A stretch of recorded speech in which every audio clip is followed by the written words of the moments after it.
અંદર ગયા પછી થોડી વાર સુધી તો મીઠુને કંઈ દેખાયું નહીં. પછી મીઠુએ જે જોયું તેનાથી તેની આંખો પહોળીની પહોળી જ રહી ગઈ.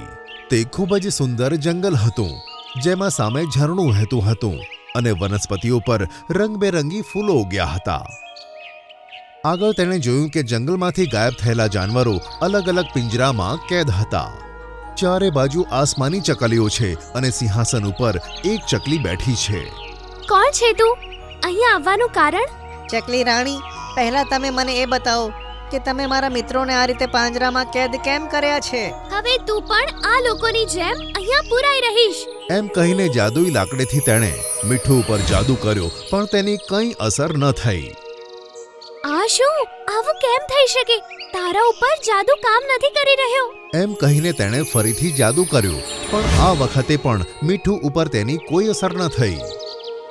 મારો જાદુ ફક્ત તેમના ઉપર કામ નથી કરતો જે અહીંયા લાલચમાં ના આવ્યા હોય. શું તું ખરેખર કોઈ લાલચ માટે નથી આવ્યો? ના રાણી ચકલી, મારી પાછળ એક ચીલ લાગી હતી. તેનાથી બચવા માટે હું ભૂલથી આ દરવાજાની અંદર આવી ગયો.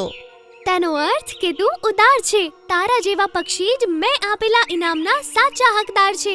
કહીને ચકલી રાણીએ જાદુ કર્યું અને પછી મીઠુના હાથમાં તેવી જ જાદુઈ લાકડી આવી ગઈ, જેવી ચકલી રાણી પાસે હતી. આભાર ચકલી રાણી, પણ અત્યારે મને આ જાદુઈ લાકડીની જગ્યાએ મારા મિત્રોની જરૂર છે, કારણ કે અમારા જંગલ પર હુમલો થવાનો છે. મને મારા જંગલને બરબાદ થતું બચાવવું છે.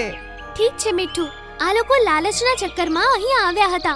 હું આ લોકોને ક્યારેય ના છોડત, પણ તું કહે છે એટલે આ લોકોને મુક્ત કરું છું. અને આમ કહીને ચકલી રાણીએ બધા પ્રાણીઓને પિંજરામાંથી આઝાદ કરી દીધા.